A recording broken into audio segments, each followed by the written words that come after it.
Hi, you guys. How you all doing today?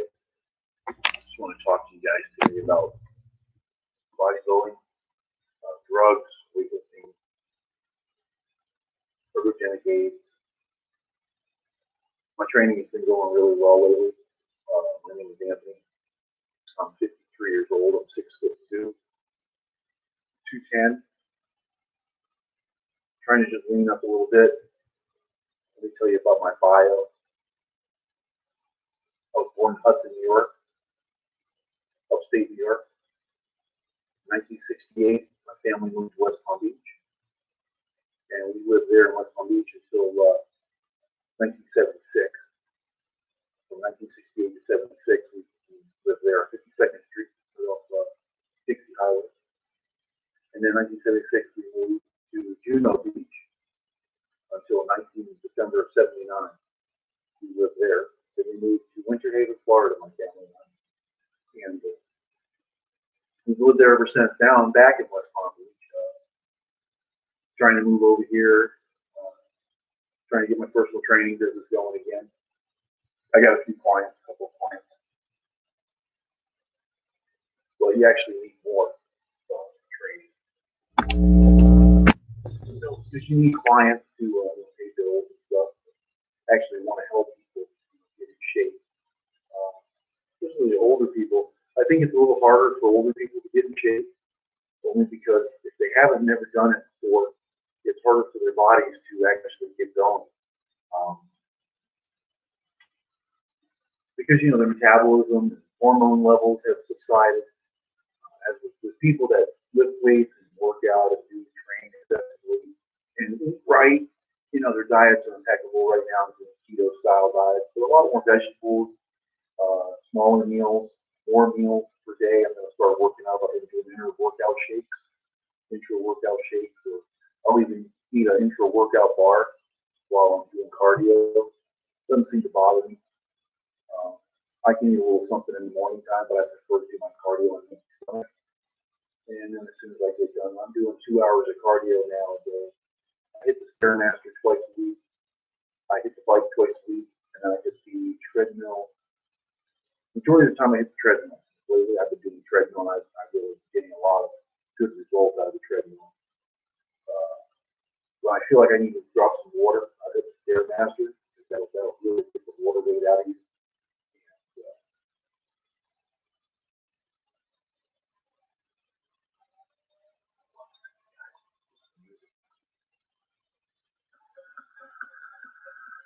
There you go. If you guys can hear me still, I don't want to be too loud. Anybody's watching. I don't think anybody's watching. But yeah, the diet's been going really well. I'm eating roughly 3 to 4 times a day now, where I was only eating twice. At 1 o'clock after I worked out at the gym, and I worked out at Big Time Fitness in West Palm Beach on Okeechobee Boulevard.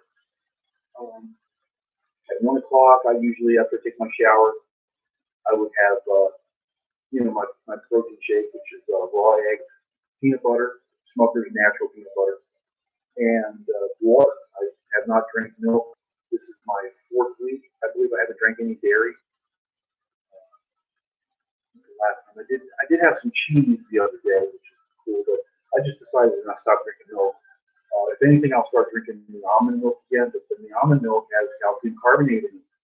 The almond milk you buy in the store has preservatives and it's homogenized, it's blended to stay intact so it doesn't separate. If you make your own at home, it will not stay together because they put emulsifiers in it. And those are chemicals. You don't want those in your body.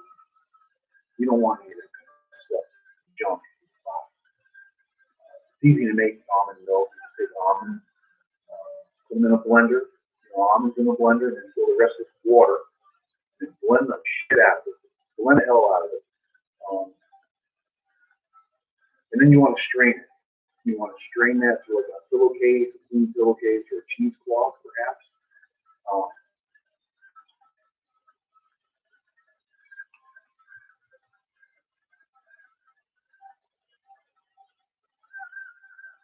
And then you want to take the liquid and just put it in the appropriate jar. It's good to make it in the morning because before you use that product, it's not emulsified and is you have to shake it, bring it back together again, or put it in a blender to blend it back again. That way the almonds will blend back with the water. It's pretty good though. It's pretty good. And you have to remember the stuff in the store has some sugar in it too. It's going to be sweet, even though it's vanilla and sweet. It still has some kind of sugar in it, some kind of sweet. When you're doing keto or low carb, you got to watch the carbs because, oh, I only had 20 grams of carbs. Yeah, but what about this, and this? The little snacks you had, they had 2, 3, 2. Oh, those don't really count. Yes, they do. Especially when the impact carbs are sugar. Sugar, the daily dose of intake of sugar that we actually need to be healthy is 2 teaspoons. 2 teaspoons of sugar. And actually, as hunter-gatherers, we don't really need sugar. The thing with sugar is it's been touted as a as a thing for our bodies, and it's really not. It's really not something that we actually need for survival or for health. We don't really need that. Hold on a second, get some light on here, you guys.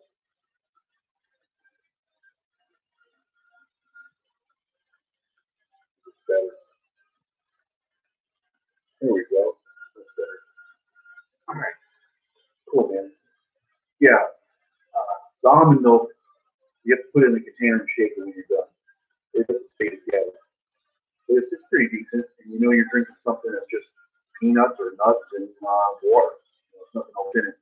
The thing with dairy is that people are lactose intolerant, and they are not really lactose intolerant. As human beings, we do not have the enzyme after we're weaned after a certain age when we're babies. We're not supposed to really drink milk. And Arnold Schwarzenegger just says a few things. Maybe milk is for babies. Why do you drink milk? It's for babies. I mean, it is good on cereal, but there's alternatives. Cow's milk is designed to make you big, very fast. So without the lactase and enzymes, you can't break down the lactose sugar, and that's why people have all kinds of different problems, from bloating to skin rashes. And you can remember it's full of antibiotics and other carcinogenic agents. And then they give the cow, if they milk, a certain hormone, and they keep producing milk until they're so exhausted, they can't make milk anymore. And they put them on the pasture, they slaughter them.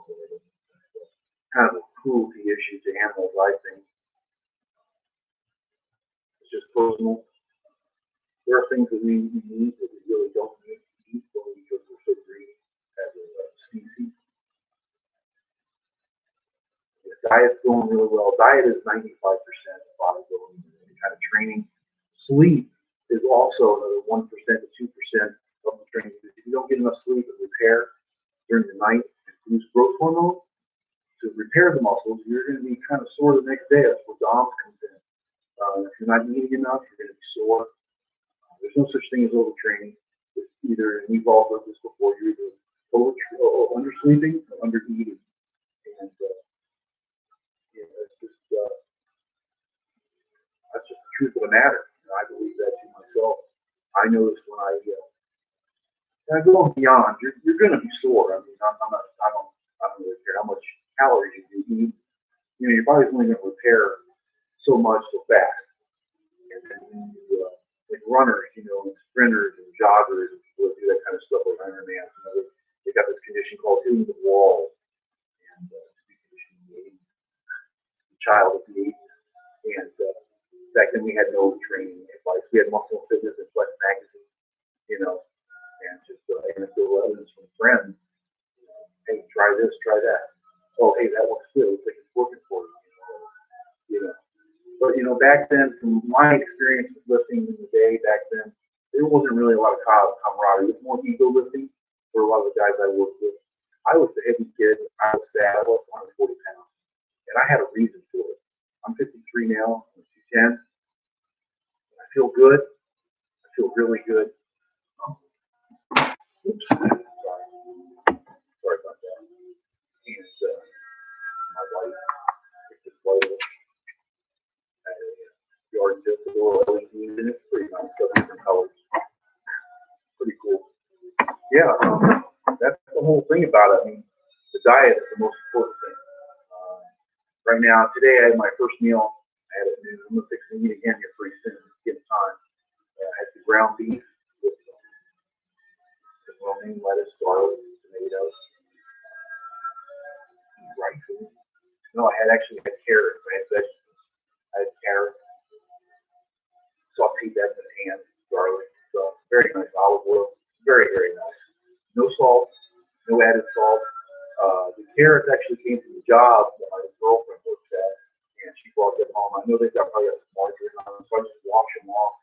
Instead of throwing the food away, I kind of make, make not an excuse to eat it, but there are people starving in the world. And with the amount of cardio that I do, and dieting after 6 or 7 o'clock at night, I try not to eat that late. So like 9 o'clock, 10 o'clock. It's kind of late to eat something, especially with carbs. Last night I was really craving something damn bad, and I ended up having like a small protein shake, which is liquid calories instead of a piece of ham with mayonnaise. And I almost ate that, and I looked at crucial. But sometimes those things that are in your stomach, because there's more food trying to be digested before that or after. Before actually, the body can't do it. The body can't handle it.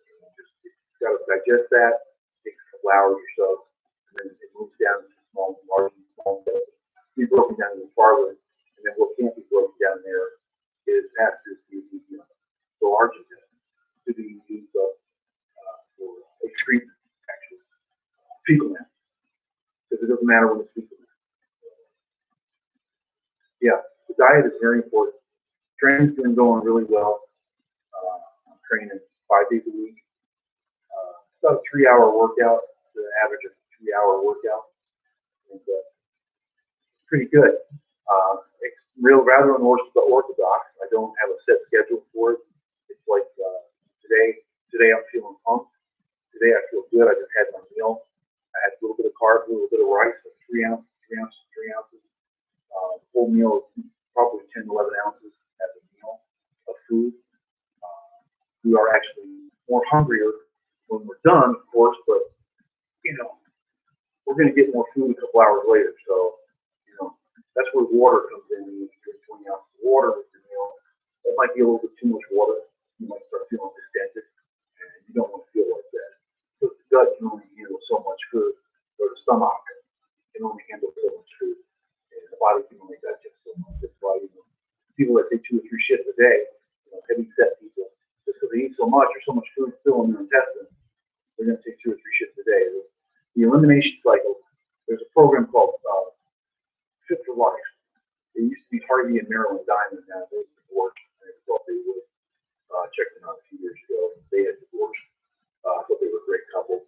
But everybody has certain lusts of their own, and that's why they stay together because of individual needs. I've never been married, ever. Never been married. I had girlfriends. Kind of a difficult situation for me. Yeah, Fit for Life. Their theory was there's 3 cycles in the body. The elimination cycle is between 4 a.m. and 8 a.m.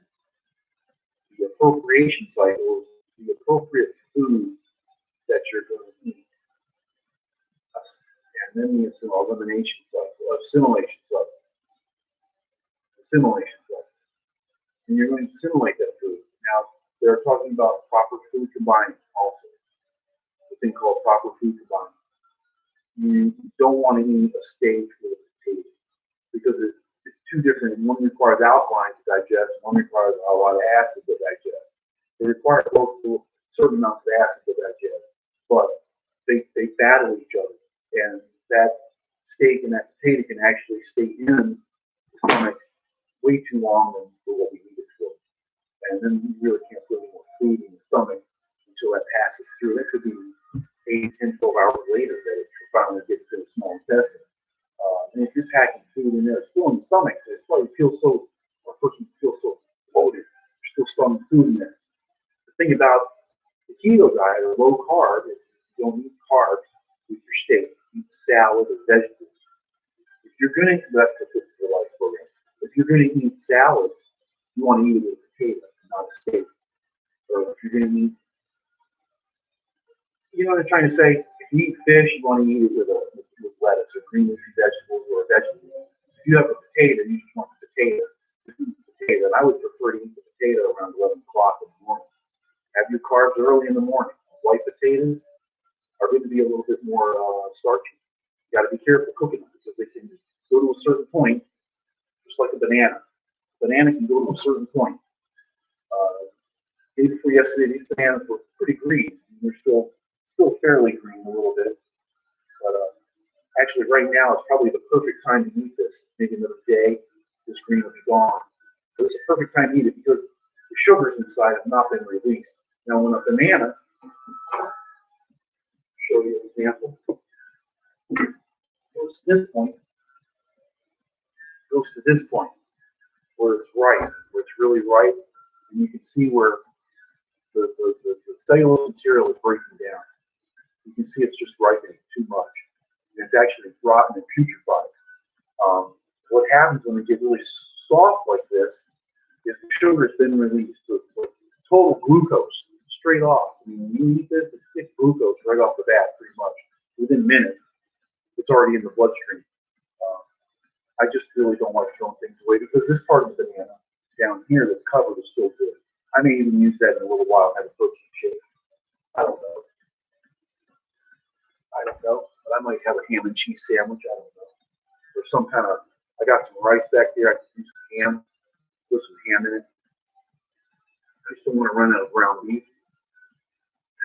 So I can get some more. I wish I had some chicken. That'd be nice. Anyway.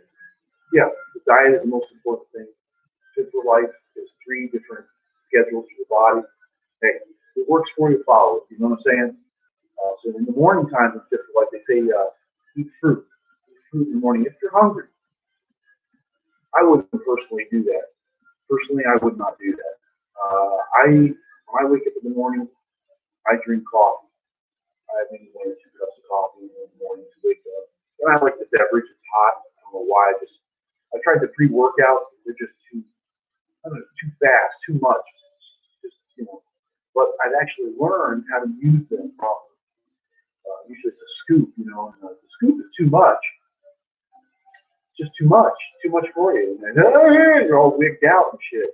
That's not cool, man. That's not cool. You want to stay focused, but then there's a certain amount of focus that you want to stay focused.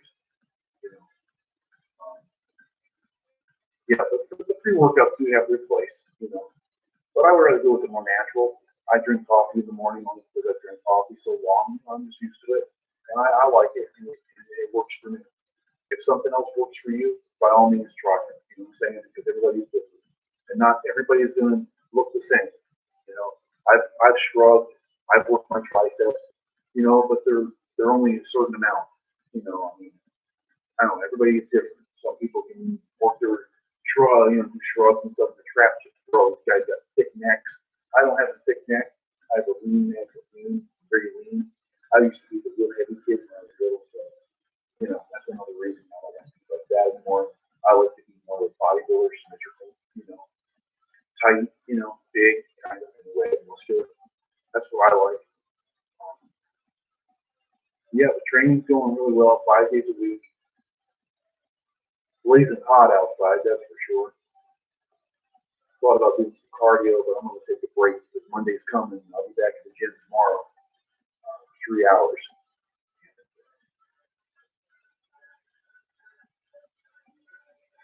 Yeah, that's that. Trying to keep it real. I think tomorrow we may stay here. I'm not really sure, but if that's the case, I'm going to do something outside. Crunches, burpees. I can do all kinds of stuff outside. We've got benches across the street, and I'm sure there's a gym somewhere around. I could probably bust up it. Let's see old Rick and Marlon, and they'd be like, "Hey, come on in and work out, man. It's cool." Yeah, thanks, buddy.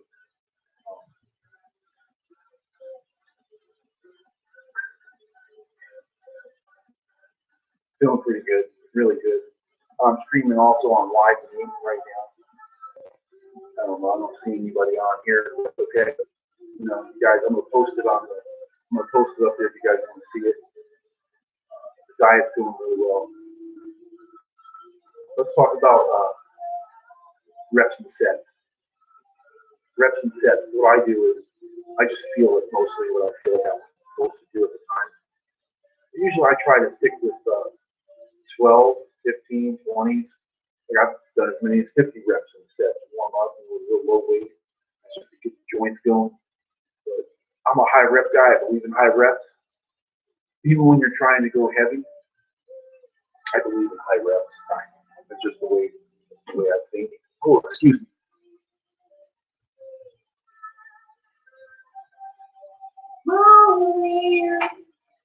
I didn't know it was behind me. Water, go through at least a gallon or two a day, average.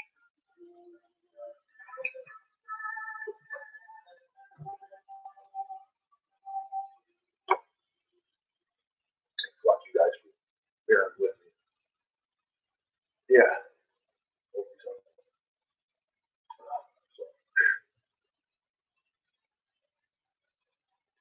Yeah, the rep range. I usually do 12 to 15, 20s, 25s, 30s, 50 sometimes. I've done 100 reps in some sets, some cases. And you just kind of burn out. Like maybe like a last set, you can do that. Like do a high rep last set. Just give it all you got. You know what I'm saying? And that will really condition the muscle for you really well. And then proper nutrition is going to play a part in that too. With proper amino acids, and carbs that you need. That is not our enemy. That is a friend actually. It's just that the food that we need, like carbs, spill over and become fat. That does not turn into fat. That is energy, 9 calories per gram. We utilize that when it goes into our bodies, and it turns into energy right off the bat, which is a good thing. Well, yeah, it's sets. How many sets do I do? If I'm going to do the chest, if I'm doing my chest, say I'm doing my chest, I'll do 30 sets. Sure. 10 sets for 3 body parts? Sure. Yeah. My buddy and I used to do that quite a bit. Recently here, we're training at Gold Chain for a bit. We'd make sure we got 30, 32 sets. We're doing legs. We're gonna knock it out. We go, I go. We go, I go. And it was great. By the time we realized it, we were doing our weight training. Right in the morning time we first started, he was doing a little cardio, looking at the bike and stuff.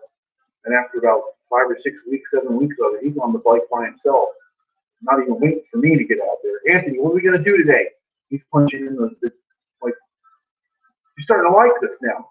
He's like, I'm like, you're getting better at it. I'm like, look, you're on the bike before me. I know, I'm starting to like it. That's good, man.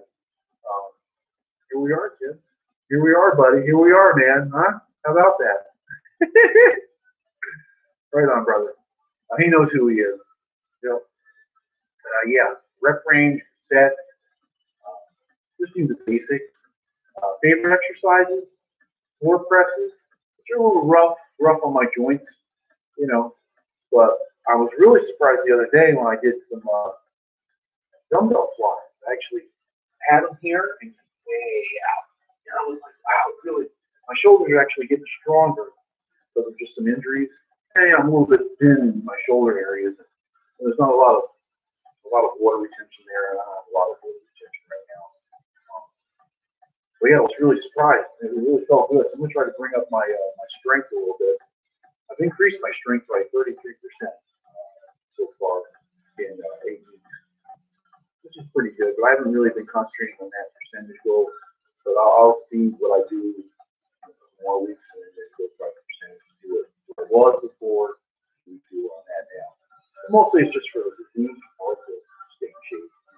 But I do want to change my body, and there's only one way to change your body. Because right now I'm in homeostasis. I'm normalized right now. My body wants to stay right where it's at. It actually doesn't want to be like this. It wants to be bigger, lazier, and slobbier. But it's not going to let it do that because that's my body, not your body. And next thing we're going to talk about is drugs. The drugs that are involved in bodybuilding, estrogen blockers, SERMs, hormone drugs such as testosterone. What is testosterone? Testosterone is male hormone. The secondary sexual masculinizing characteristics. It's given to burn victims, boys with prepubescent puberty, Unresponsiveness gives little kids so they can grow. It's like growth hormone. For height, it gives little kids growth hormone for the height. Testosterone. It's a very long-acting hormone, which is testosterone menthate, cypionate, or sustanon. Those are pretty much long-acting steroids. Steroids, the word steroid comes from the word steroid, and those are just a class of different hormone drugs. Estrogen is a steroid also, but it's a female hormone. Take that. And progesterone is a steroid. Certain adrenal hormones are steroids. It's just a stigma with steroids, the word steroid, they're going to kill you. Not true at all. They do have, what they do is they speed up everything within the body to make it something that is not right now. And that can be stressful. I believe that they do take some number of years off of life, depends on the use, the dosages, I do believe, and what products that you're using. I personally like Sustanon 250 for some reason, or any multi-dose ester, because it has the short acting and the long acting, 4 to 6 long acting, testosterone estrogen. Well, I feel like I'm getting more bang for my buck. 400 milligrams, that's a pretty good dose. 400 milligrams a week is actually a really pretty good dose of testosterone. That's all really one would need, especially a beginner. Even me, my cycle pattern, which I'm not a juicer, I don't juice very often. It's been 3 years. In October, it'll be 3 years since I've taken anything. I turned 50, February 22nd, 2015. I'm 53 now, and I had a goal then. I wanted to get to 275. I was able to purchase some products online, and domestic supply, and I received my products in a week from ordering. Very fast shipping, very nice. And I was taking Test Mix 400, and I was taking Deca Mix 300. The Deca Mix had an Androlone and a fast acting propionate 75 and 250. 200, yeah, yes, 225. And I will take one of those a week at one test mix a week for 10 weeks.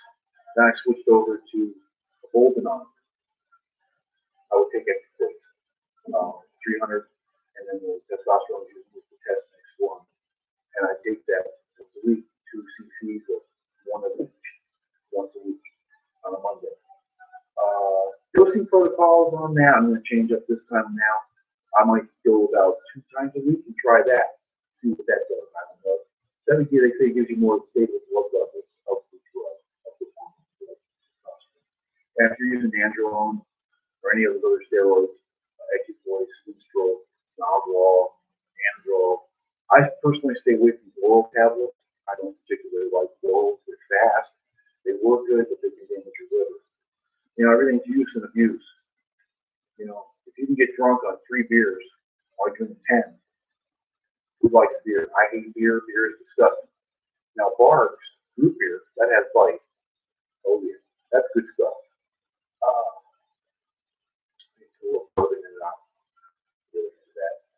But, yeah, now, let's talk about the issue of Trenbolone. Trenbolone acetate, Trenbolone enanthase, Trenbolone hexahydrobenzyl carbonate, which is also known as Parabolone.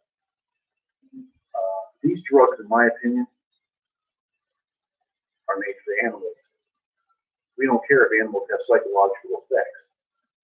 Now, Trenbolone, I don't care which form you're taking, is 500 times anabolic and 500 times estrogen. It's 400 times more on each end than testosterone. When you think about it, they tweak this drug in order to make an animal very big, very fast, and they eat a lot of food to make their muscles stick out more. They can have more meat. If you could take a 1,100-pound cow and make it 1,400 pounds, that's exactly what Trenbolone will do. Trenbolone comes in an injectable form. It's not for human use. A lot of the Trenbolone that we're getting is underground lab. The Trenbolone that was real has been discontinued. Terrible. That was really the only one that was made for humans. It was made in France. It was made in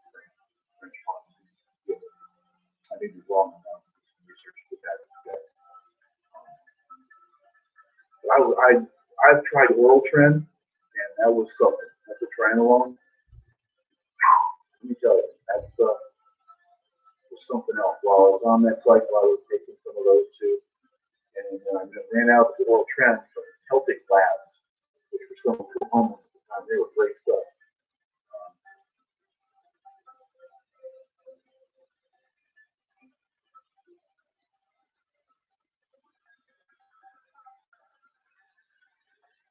Trend. Just say the name. Ivan Trenkov. Trenkov. Trenkov is one of the side effects from trend. Pace. Or any of the trends. Some people get it, some people don't. Trenkov. Trenkov. It's from when you give yourself a shot, neuromuscular shot, deltoid or gluteus or side of the thigh. Yeah, say you nick a blood vessel or a vein or something, you get in there really quick and it causes pulmonary symptoms in the lungs, and causes them to sweat, and you get the cough, you're trying to cough up the phlegm. There's some kind of reaction to the lymph system or something. I believe from what I read, not really sure about the action. Something to ponder.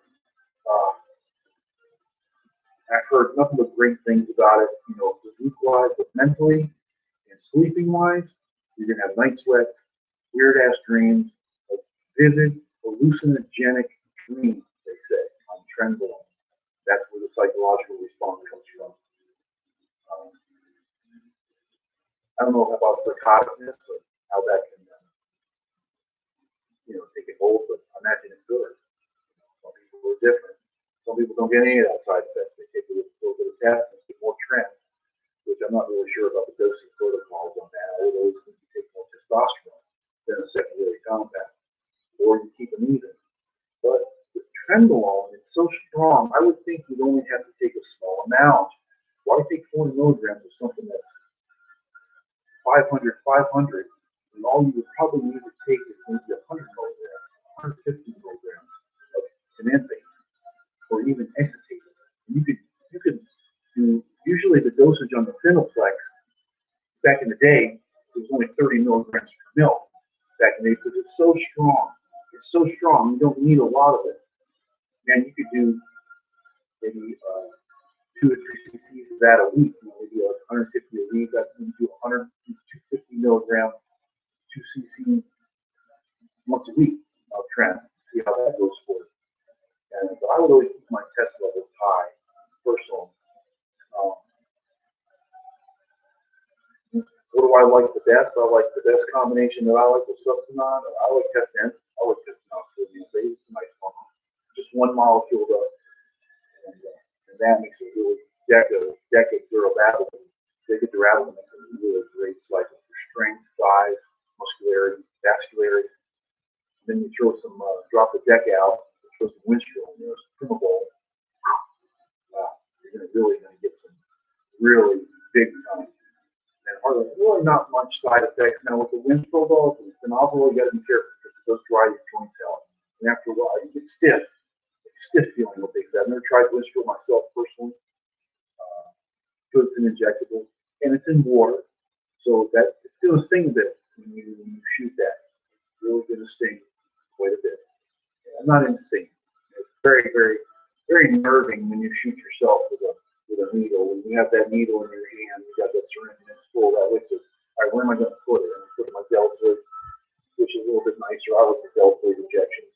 I don't mind the 5, but I go really slowly because there's a lot of blood vessels and then you got to be really careful. But I always aspirate. The gluteus, I never give myself a shot. This time I'm going to start learning how to do that. Probably a little bit better. Probably a little better absorption. Yeah, so, training's going good. Training's going well.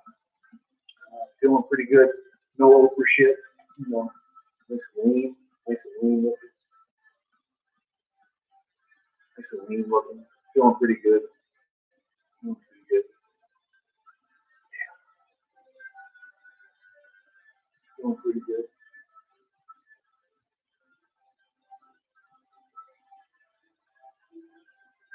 Feeling really good, actually. Nice, man. Yeah. All right. Well, you guys, this is really what I wanted to talk about today. Cycle length. Let's see. Cycle length. I think 8 weeks is too short. I've been watching some of the guys on YouTube and trained by JP. Great guy, really smart, really great guy. Check him out, you guys. Trained by JP. His protocols are really, really good. He really has some really good anecdotal evidence within himself to share with you guys. So go ahead and hit him up. I'm not promoting him, he doesn't even know me. But I do like his videos. He's got a good dosing protocol. 400 milligrams a week of testosterone, especially if you're a beginner. Dosages can be as high as 1,000 tests a week or 2,000 when I hear about professionals taking, which I don't know, just kind of seems kind of out there. Because the most I ever take, the highest dose I ever took of supplement was 500 milligrams. That was a preload. The highest dose I ever took was when I turned 50, and I was doing 400 milligrams of that, 300 milligrams. So it's like 700 a week. There's two different products, of course, but it's quite a dose of drug. I mean, you got a lot of stuff floating around your system with two different drugs. And you just got to be careful with that. But the dosage schedule, if I next schedule cycle I try to do, I'm going to probably do Sustanon and a Deca once a week and twice a week, and then I'm going to switch over to Golden Nine. I've got plenty of gear. I got all my PCT ready. Got some liver support ready to go. And we're going to get it going on. We thank you guys for coming by. I hope this was helpful. I just wanted to kind of do a little video for y'all. And appreciate it. I appreciate you guys who watched the video. It's been great. Thanks a lot.